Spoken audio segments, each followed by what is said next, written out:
Me parece sos la única que lo hace, o una de las pocas. Y es esto de que las madres ya tienen gente que las va relevando. Abuelas ya es una estructura más armada, si querés.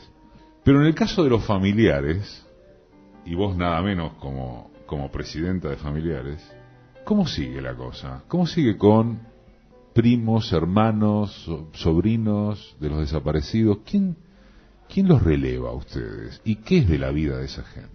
Y ese es el problema, mira, que yo pienso que justamente, vos sabés, porque es así, familiares de desaparecidos y detenidos por razones políticas siempre fue largo.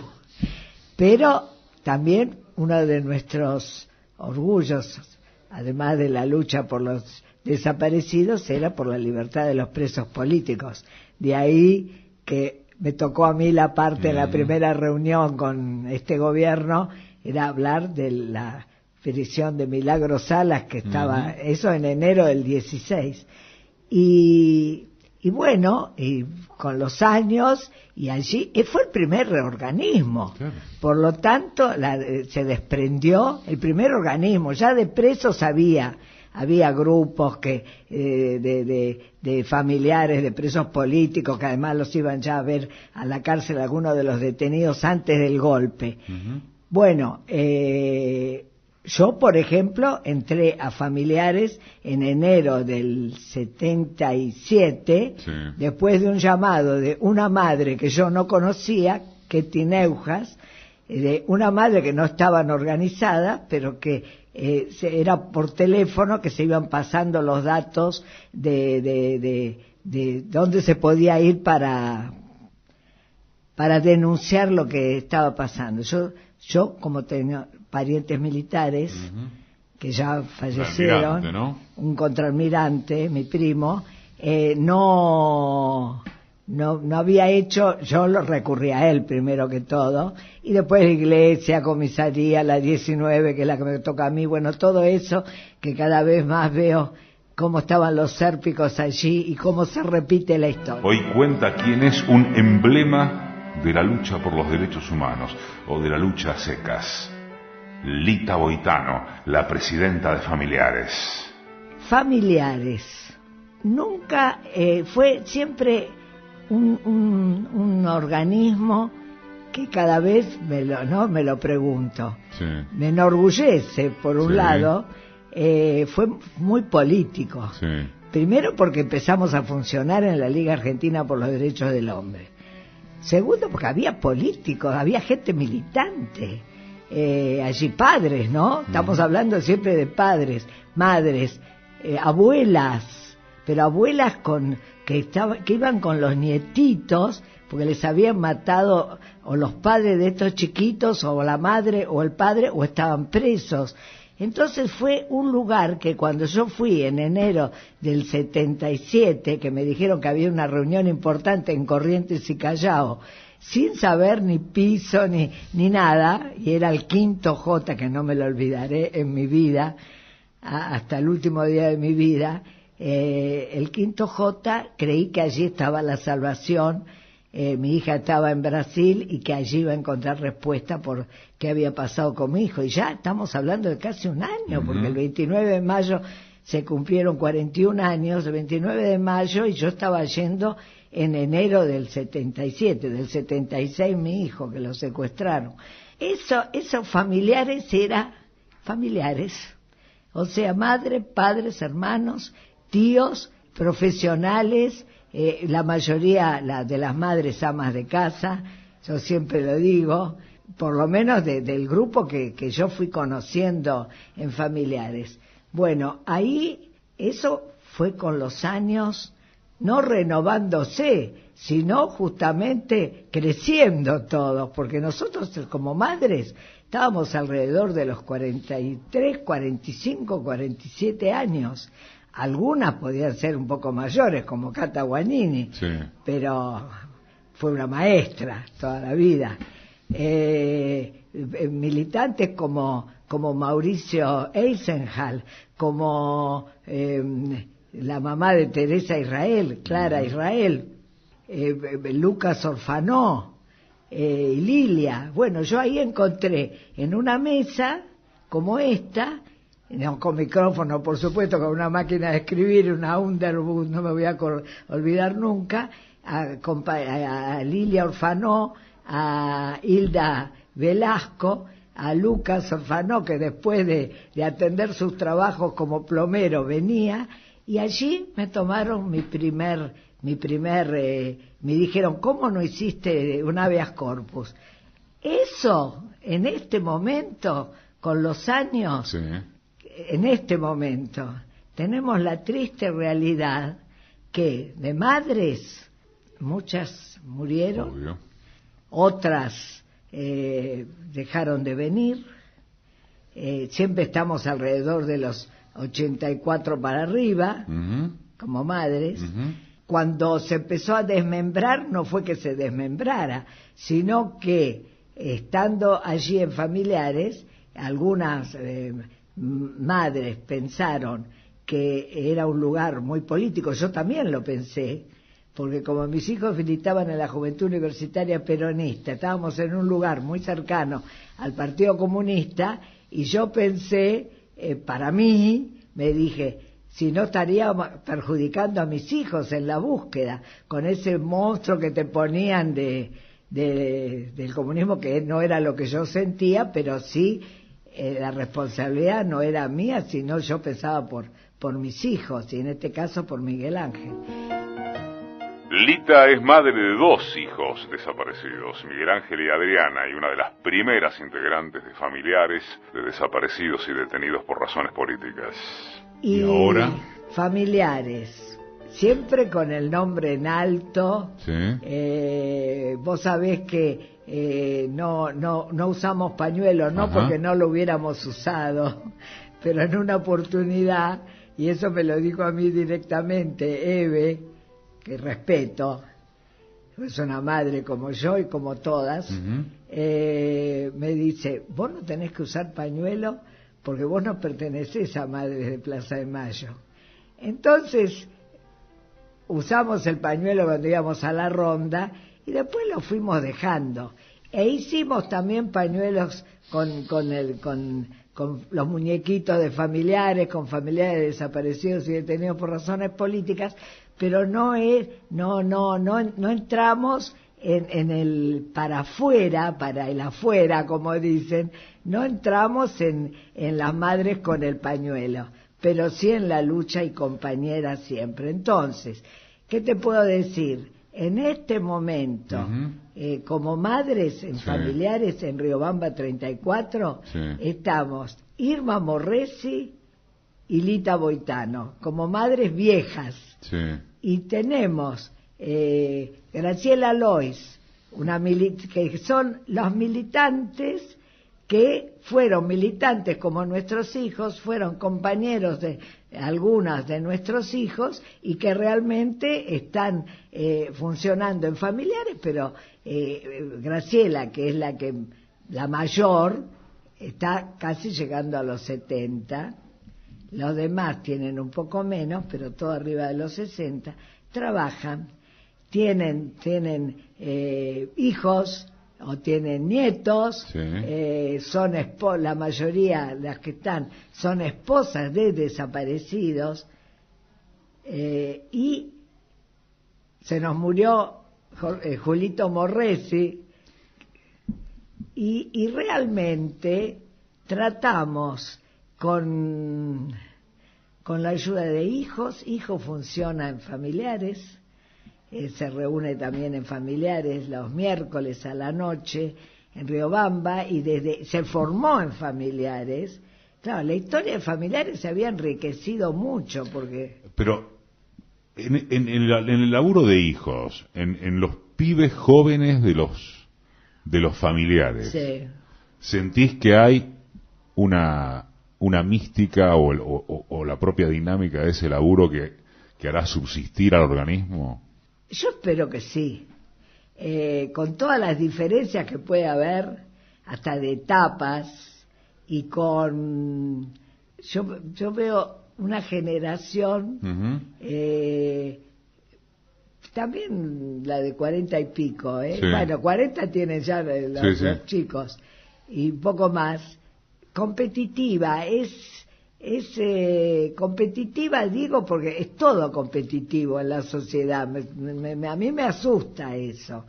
Y me asusta el hecho de que no hablen. Yo, por ejemplo, te escucho a vos, en tus programas, cuando hablás, en la radio, en las 7:50, en todo, y yo digo, Dios mío, ¿por qué no se hablará siempre hablar, y no que estén con el celular en la mano, que es lo que a mí me preocupa, porque también en las reuniones, justamente también en las reuniones que uno pueda tener, y me parece que lo que nos está faltando, a pesar de la gloriosa marcha que tuvimos última, lo que nos está faltando es comunicación de palabra, de una comunicación que como decía la vez pasada Eduardo Valdés, está bien, ella lo habló como peronista, yo también soy peronista, Sí. pero dice de eso de mirarse a la cara, Sí, de tocarse incluso. de tocarse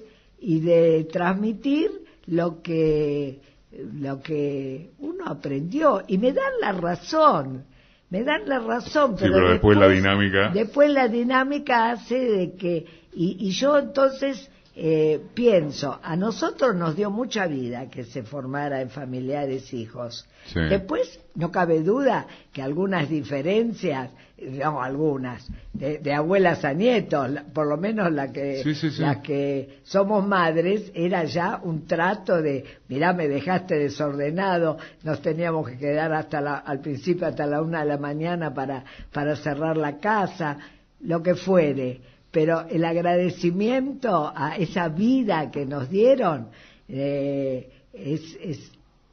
será para siempre.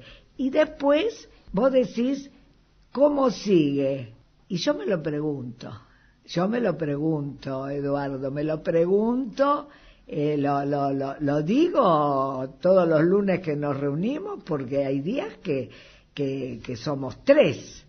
Y no porque no llamemos, lo que pasa es que viene gente y dice, yo soy familiar, regio, dice, quiero integrarme, ¿qué se puede hacer? Y hay algo que son 41 años nosotros que estamos luchando de familiares, entonces vos decís, me lo critico a mí, critico a mí misma, digo, tengo que explicar otra vez cómo, dice, pero si nos pueden mandar a algún lado, y a mí me sale, que a veces se enojan conmigo compañeras, me sale decirle, mirá, militá dentro del lugar donde estés, porque la marcha se hizo con todos, no con nosotros. Nosotros podríamos poner una cara.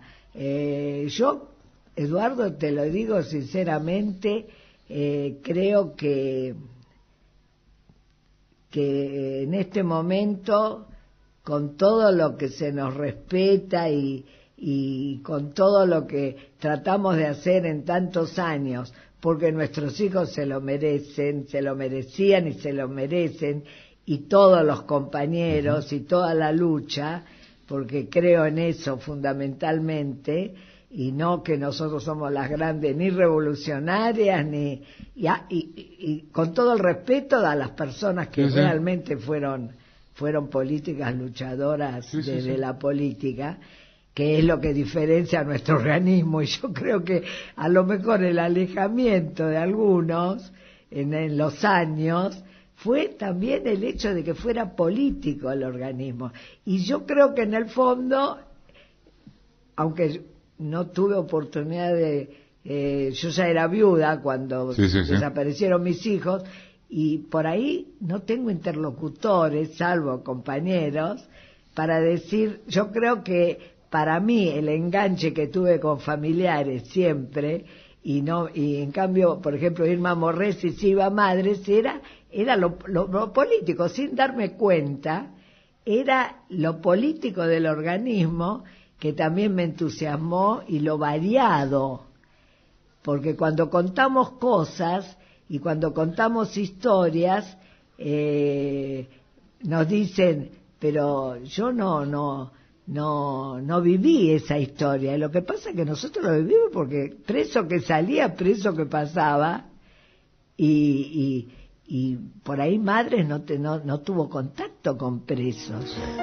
¿Tuviste una decepción en particular? No sé si sos creyente, pero en cualquier caso, Sí. Desde el punto de vista de la influencia política y de lo que pudo haber hecho, más allá de tus creencias personales, ¿tuviste una decepción en particular en todos aquellos años y aún después con la Iglesia?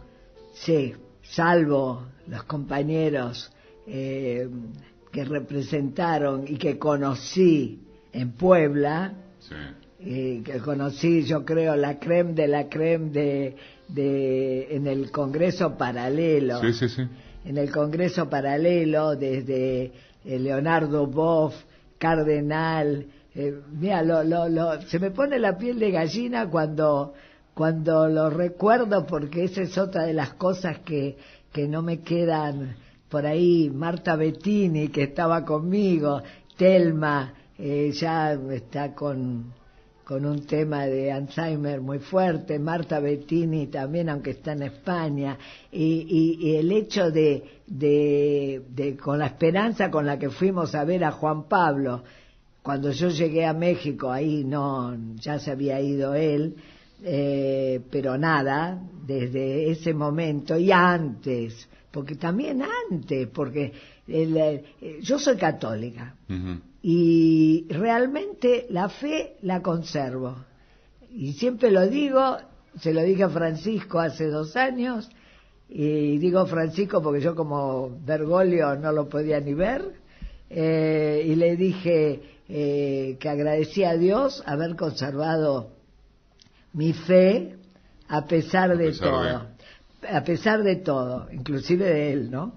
Pero realmente la decepción ya venía con Gracieli, imagínate que nos recibía en la capillita, y nosotros sabíamos que no podía ser tampoco un solidario nuestro siendo secretario de Tortolo y de toda digamos, la banda. por lo menos Sí, los sí. que teníamos parientes milicos, pero bueno, uno hacía eso. También fuimos a pagar, y no fui yo sola, fue también, íbamos, la mujer de Emilio Miñone. Emilio se quedaba en la placita Güemes y nosotros entrábamos ahí al Regimiento 1 a pagarle a un sargento, ese Ricardo, ya no me acuerdo el apellido, para ver si teníamos noticias. Ricardo Ruiz, Ricardo del Regimiento Ruiz, 1 de Infantería de Palermo. Tal cual, Un una tipo que cosa. cobraba para dar información.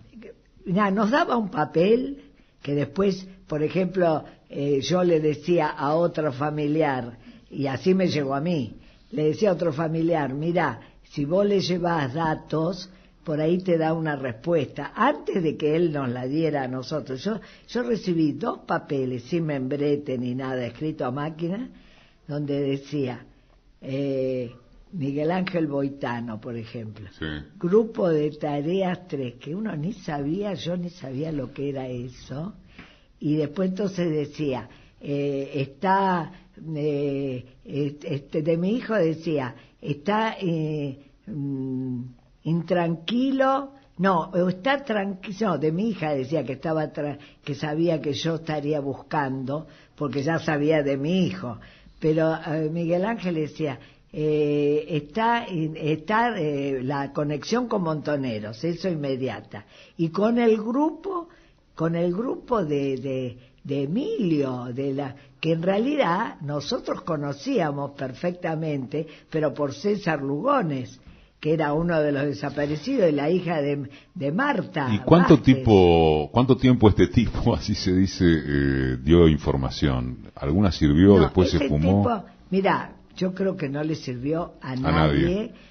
Porque el tipo después, como ya empezábamos a ir demasiadas madres al regimiento, lo sacaron y lo mandaron al gremio me parece de alimentación o de panaderos, Sí, algo así. lo sacaron de ahí. Y el tipo estaba, me acuerdo que una de las veces que me recibió estaba en un escritorio lleno de botones, y el tipo decía, mire usted cómo cómo me fui para arriba, estoy con el coronel, por supuesto que tenía gente arriba. Es en el 79 cuando viajó a México junto con otros organismos de derechos humanos para peticionar sin éxito por el destino de los desaparecidos ante el Papa Juan Pablo II, quien participaba en la tercera conferencia general del Episcopado Latinoamericano. Volviendo al tema de la iglesia, exacto. ¿Nunca nadie les dio pelota? No. De lo cupular no. Nadie. ¿Juan Pablo jamás la recibió? Juan Pablo, mirá que la última vez que yo pedí, con el resto de exiliados en Roma, pedimos una entrevista que venía Eve, venía María Adela Antocolets, estaba Dora Salas y estaba yo. Sí. Y ahí yo me acuerdo haberla visto llorar a Eve y nunca me animé a preguntarle, esto dentro de la capillita, sí. Nunca privado. Nunca privado. Dentro de la capilla, la de invierno, que es la de cerrado, que además no anunciaba nunca la visita de madres.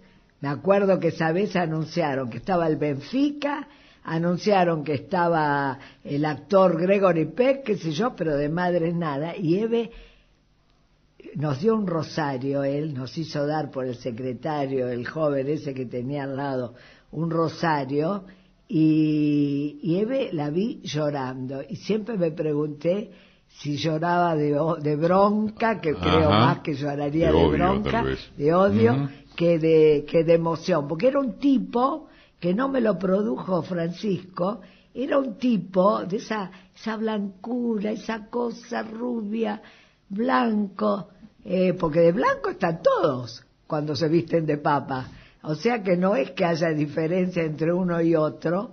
Yo no tuve la oportunidad de verlo a Pablo VI, que otros familiares sí lo vieron a Pablo VI, llegaron a verlo, que iban a verlo antes. Entonces, con Juan Pablo creo, desde mi creencia como creyente, que fue un tipo muy malvado con nosotros, con su anticomunismo tan visceral, que realmente uno lo sentía, pero después te lo van diciendo a medida que pasan los años, que era tan fuerte su anticomunismo que realmente yo creo que nunca nos aceptó, y menos la lucha de nuestros hijos y la lucha de cualquiera de los países latinoamericanos. Eso nunca te quebró la fe igual. Me quedó la fe y eso lo agradezco. No, digo, si nunca te quebró. No. Te quedó. No, me quedó porque aprendí en los años que estuve exiliada en Roma, sí. Y eso es lo que digo, si hay un lugar donde se puede perder la fe es en el Vaticano, y eso lo reafirmo porque realmente, y se lo dije a Francisco. ¿Le dijiste sí? Le dije a Francisco, si es un lugar donde se puede perder la fe, y se sonrió, me miró muy fijo, y después me dijo, bueno, rece por mí, ¿no? Lita terminó exiliada en Italia tras el secuestro de Telma Jara, sobreviviente de la ex ESMA, madre de Plaza de Mayo, quien había retornado a la Argentina. La impresión que me produjo Francisco no fue mala, tampoco confío. Tampoco, pero algo más cercano que lo que te había pasado algo con más Juan Pablo. Cercano, creo que hay cosas que aunque no nos sirva a nosotros, está haciendo o diciendo. Y creo que, ¿sabes lo que creo? Que aprendió mucho desde que vio las cosas que vio afuera. Acá estaría encerrado, no sé, yo no conocía demasiado su militancia cercana, algunas villas, no lo conocía, no lo creía. Yo fui y cuando Eduardo Valdés se enteró que íbamos con Dora a Roma a presentar el libro de las poesías de los presos políticos y que le íbamos a entregar que teníamos, dice, ¿no querés verlo al Papa? Y yo le dije, si es para poderle decir cosas, sí, si es nada más que para saludarlo, no me interesa. Y te digo, y después por ahí me persigno y digo, perdóname Dios, pero lo pienso. y me dice, no, podés decirle lo que querés. Entonces estábamos en la primera fila y lo que yo quería era la apertura total de los archivos que ya venía abriendo por el tema de abuelas y demás, y la autocrítica, porque la autocrítica no salió, nunca salió, ni de él ni de nadie, la autocrítica del comportamiento de la jerarquía. Y cada vez más, y eso sí, por ahí es un trabajo que queremos hacer desde familiares, junto con Memoria Abierta, es los archivos primero de la conferencia episcopal, porque los archivos que vinieron, y es una repetición. Los que abrieron, los que abrieron, sí. Esto es una farsa. Pero también de los países. Pero escúchame, Lita. Que no tenemos nada de documentos diplomáticos, todo eso. Pero es que el archivo del Vaticano sobre el tema, de la conferencia episcopal y del Vaticano, sí, sobre la dictadura, debe ser el más gigantesco que existe.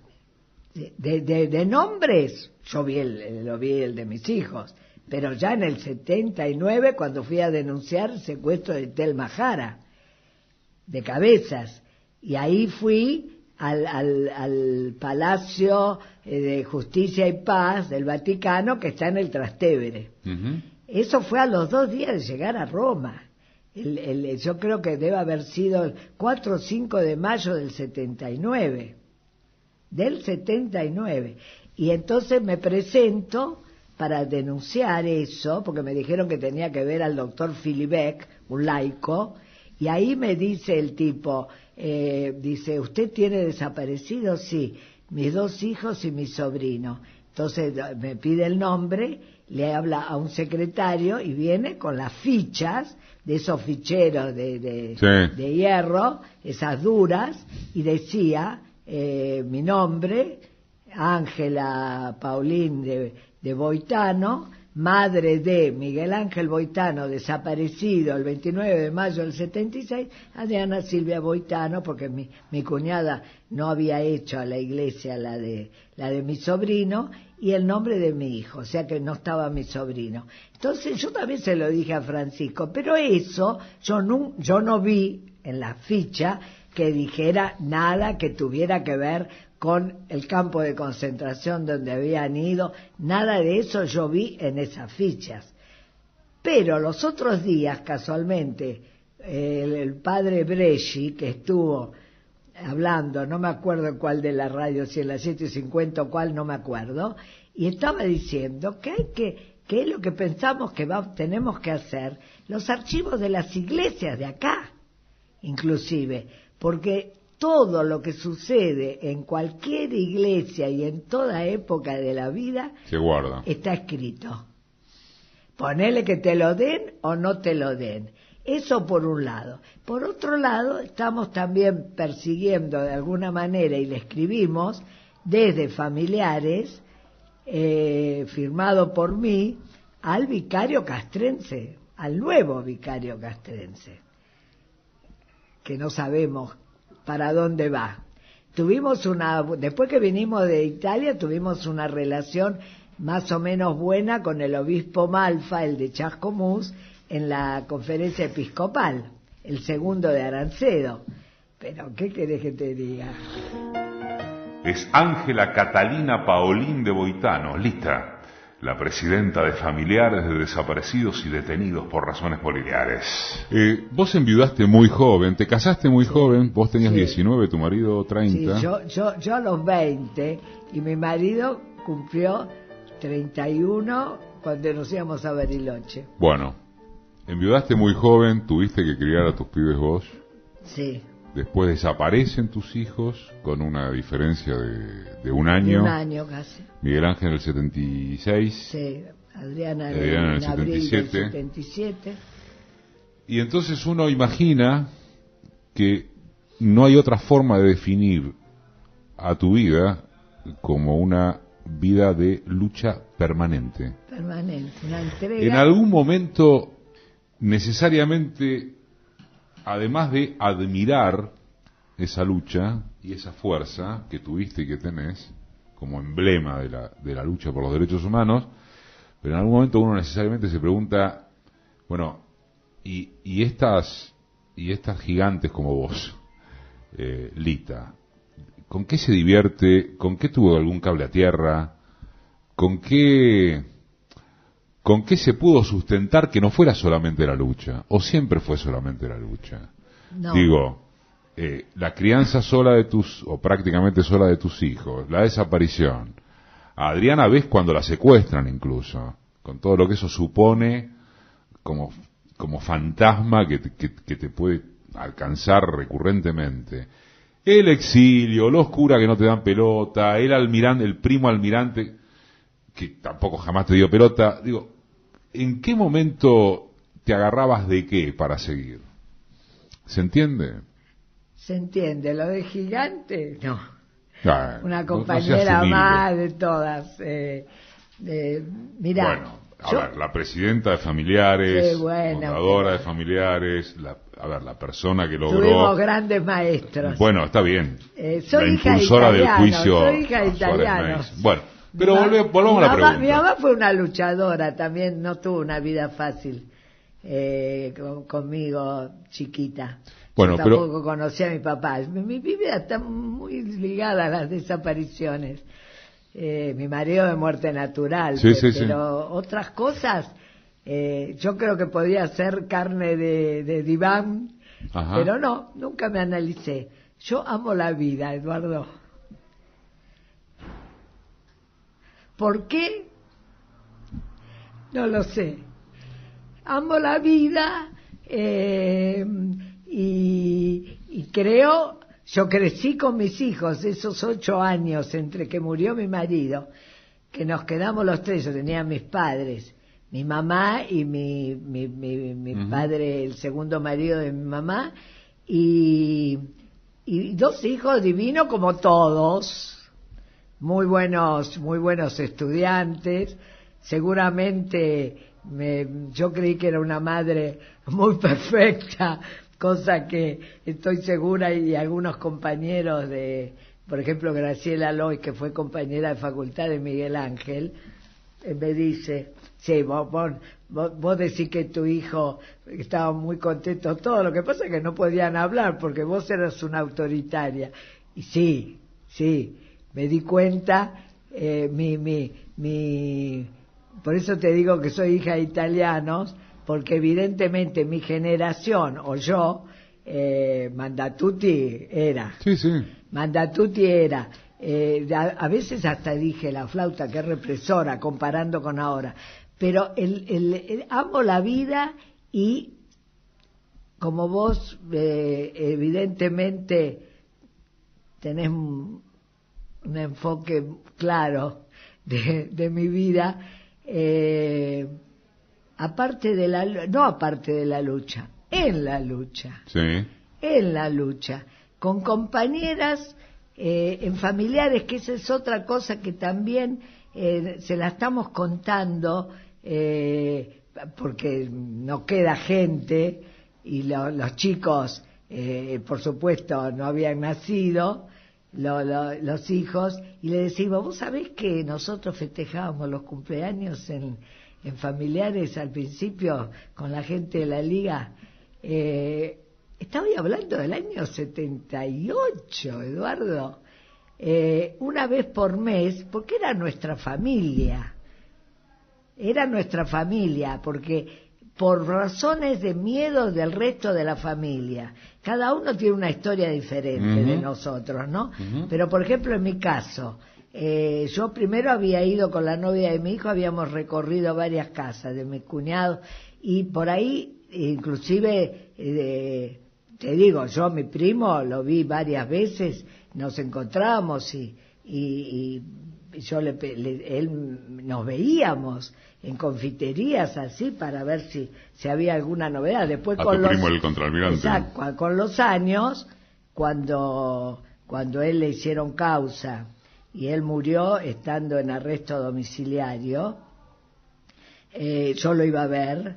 Y bueno, cuando se presentó a la comisaría de la Marina, en Bahía Blanca, porque él había sido comandante de aviación naval, ahí supe yo que cuando me vino a saludar, que vino con sus 2 sobrinos, ahí supe yo que había visto también a Macera por primera vez, y te estoy hablando, hace 5 años que murió, hará 7, o sea que fíjate cuántos años después.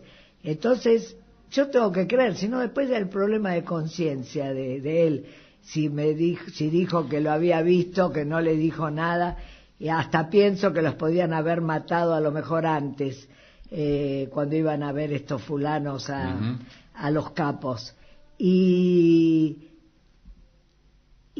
entonces yo siempre fui alegre. Tuve una familia con mi marido y los chicos, de todo normal. Un marido que me quería mucho y a los chicos también. Nosotros hicimos las cosas de a 4, hasta la edad que tenían cuando falleció mi marido, que eran para 13 Miguel Ángel y para 16 Adriana, y después venían los chicos a mi casa. Cuando no hay un papá, esa es una sensación que yo probé desde la viudez, ¿no? Desde una separación. Y yo dije, la flauta, ¿cómo cambia una casa si no hay un papá? No que metiera orden mi marido, sino que hay horarios que uno cumple de otra manera. Y yo después buscaba que vinieran compañeros de mis hijos, porque no era que era la mamá ideal que según los chicos decían, ay, ¿por qué mi mamá no será como vos? No, digo, yo los necesito a ustedes. Lita Boitano permaneció en Roma hasta 1983 y fue la impulsora del juicio que en ese país dictó la condena de Guillermo Suárez Mason por los desaparecidos de origen italiano, y por ese motivo el gobierno italiano la condecoró con la Orden del Commendatore. ¿Qué tenés como proyecto a tus 85? Y 6 en julio. Yo pido que tener salud todavía, para que no se vaya a la miércoles todo lo que habíamos obtenido. ¿Te preocupa este estado de cosas político? Toda, porque por ahí nos achanchamos mucho en los 12 años. A ver eso. Yo pienso, y lo charlamos, lo sentimos, cuando nos damos un tiempo para poder hablar así, sin tensiones, que cuando empezamos a conseguir, bueno, primero tengo que decir que el hecho de estar afuera y de poder llevar los juicios adelante, que también hicimos juicio en Italia, y todo eso, yo aprendí mucho, Eduardo. El exilio es espantoso, tratamos, pero así como vos me estás diciendo, ¿qué hiciste? ¿Cómo hiciste? Yo me acuerdo y lo cuento y me da alegría, y lo hablé con otros que estuvieron en situaciones diferentes y en otros países, y también lo sintieron, porque yo decía, o yo estoy loca o soy una indiferente, porque de repente íbamos caminando por las calles de Roma con Dora, ella saliendo de su trabajo, yo de limpiar la cocina con los curas, de hacerles la comida, y después hacíamos trabajo político, íbamos a ver a diputados o a senadores o a los sindicatos, y por ahí comiendo una mozzarella por la calle, y yo me acuerdo perfecto, un día le digo, Dora, fíjate ese ángulo, es una belleza. Y eso dentro estoy hablando de Roma, ¿no? Porque los de Suecia venían a tomar un poquito de sol. A mí me enseñó muchísimo. Aprendí, por eso, el reflejo. Por supuesto, en la época, yo voté al Partido Comunista en Italia. Era la época de Berlinguer. Era el partido... Enrico, el más grande de Occidente. De Enrico. Era el partido decente. Como peronista, y lo digo con orgullo, se ríen acá los del partido cuando les digo, mirá que yo voté al Partido Comunista, y acá teníamos todos los líos que teníamos. Entonces, realmente todo eso que aprendí hace que entienda, porque además después, claro, yo estoy hablando de los juicios en Italia, estamos hablando después de la dictadura, y todos los viajes que hicimos, que nos lo pagaban, y lo que siguió, aprendí lo que era la PIDU en Italia, lo que significaba cuando vino Licio Gelli, con López Rega y todo eso, o sea, todo eso, y todo lo mafioso que sigue, el desastre de lo que es la política italiana ahora, hace que por lo menos yo, a lo mejor estoy equivocada, pero entienda más todo lo que está pasando. Las todo posibilidades de los retornos, de que las conquistas no son para siempre. No. ¿A eso te referís? No. Y además, yo soy muy de radio, ¿viste? Soy muy de radio. Y me gusta escuchar las opiniones, la tuya, la de otros. Después se enojan conmigo porque dicen, no es que uno acuerde o no acuerde, o aprendo. Porque creo que escuchando se aprende. Y entonces, la verdad que lo que pido, porque me asusta, creo que retrocedimos 40 años, y así se lo planteé a Paulo Abreu cuando se lo mandaron a la CID de la OEA, le dieron esa posibilidad muy importante para él en su carrera de ser el secretario ejecutivo de la CID de la OEA, y que vino en este viaje.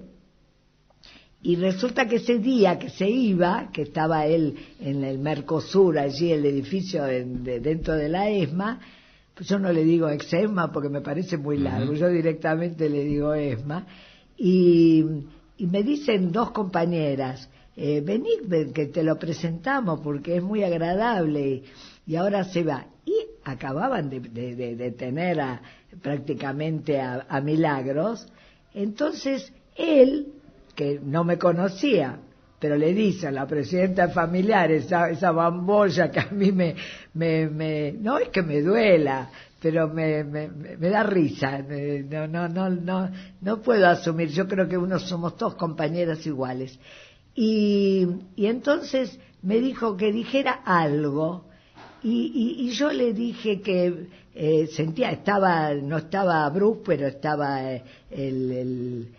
¿cómo se llama? El jefe de gabinete de Abreu, y yo digo, pero no me interesó, directamente dije que la sensación que tenía, que habíamos retrocedido 40 años, y que le pedía a él,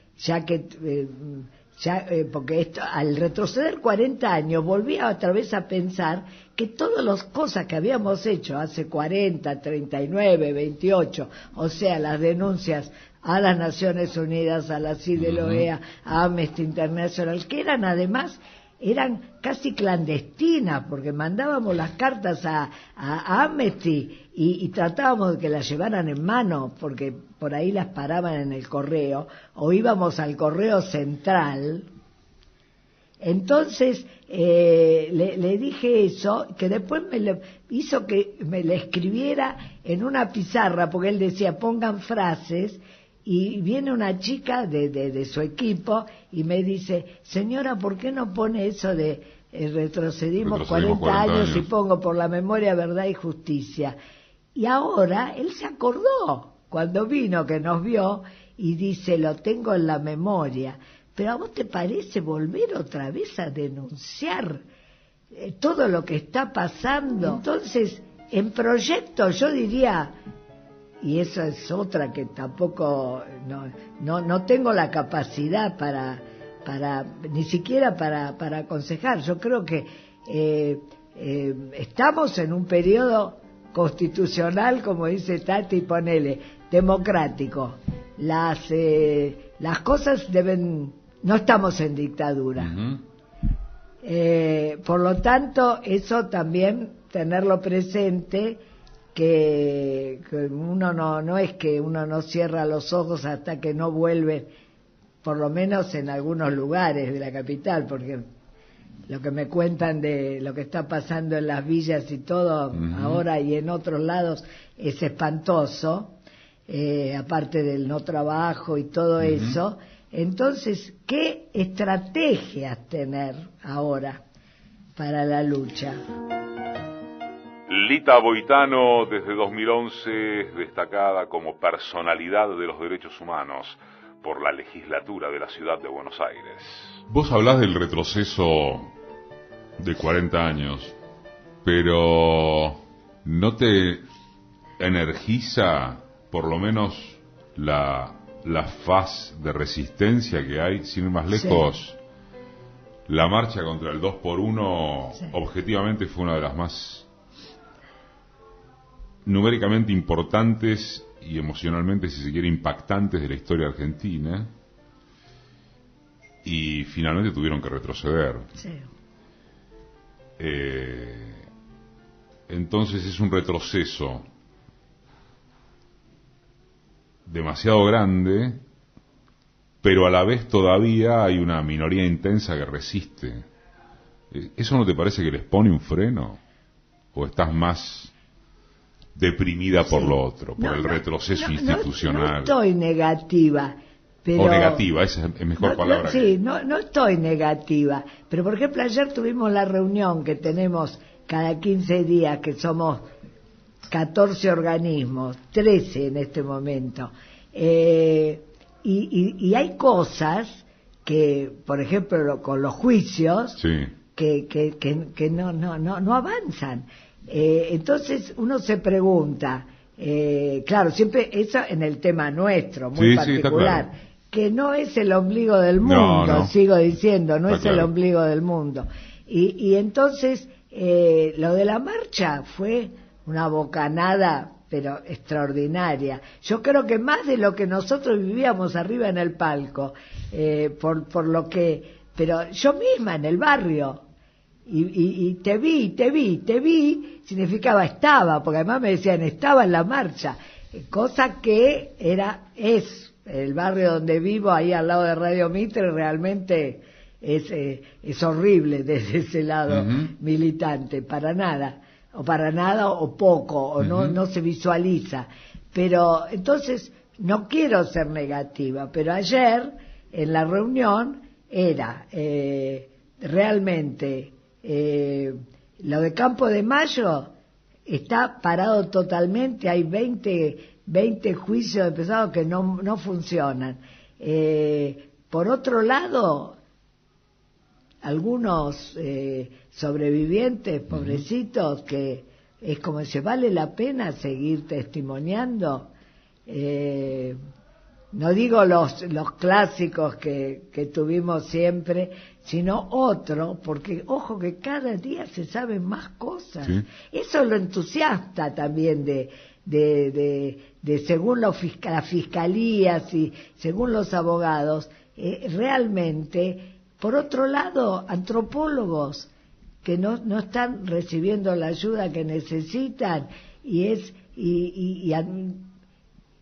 uno los ve, les pedimos cosas y después la respuesta desde la Secretaría de Derechos Humanos, que yo creo que es Peña, Garabano, Abruj, toda la runfla con la misma. No,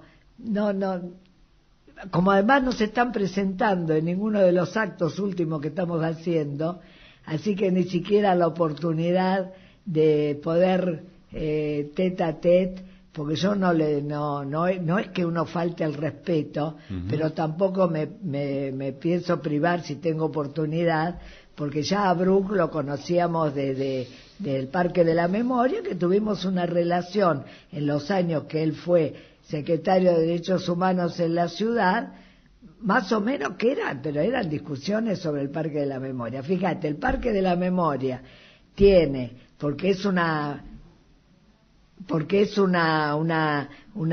vidriera en la cual realmente la muestran. Ahora viene la Merkel y van como primera visita, o por lo menos casi inmediato, van todos al Parque de la Memoria, al monumento a las víctimas del terrorismo de Estado, que Macri detesta, porque cuando me acuerdo cuando Rebote era secretario de Derechos Humanos, que le decía, le dijo, vení, que él tenía que dar un dinero para hacer las rejas, y le dijo, vení que vamos a ver el monumento que es extraordinario, y le dijo, no me interesa.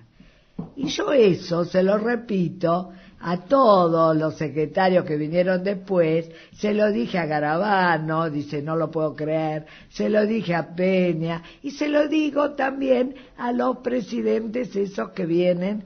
No es que fuimos a saludar a todos porque a Obama no fuimos, pero por ejemplo a Mattarella la vez pasada que vino el italiano y también le decimos cosas. Y ahora a la Merkel no sé con qué le vamos a decir, porque yo no la conozco, no sé cuál es la denuncia que haremos en este caso, o que le interese, que tampoco sé si le interesa, pero realmente hay que estudiar un poco ahora cómo seguimos, con toda la ilusión de que, por eso te digo, que fíjate qué notable. Viste que yo te dije cuando empecé que por ahí me tenso y me empiezan los dolores de la artrosis y qué sé yo. Si te digo que no me duele nada en esta charla con vos, nada de nada, eso me da alegría, ¿ves? Eso me da fe. Y justo me calza la última pregunta porque se fue el tiempo. Decime quién sos vos. Soy Lita, soy una buena mina.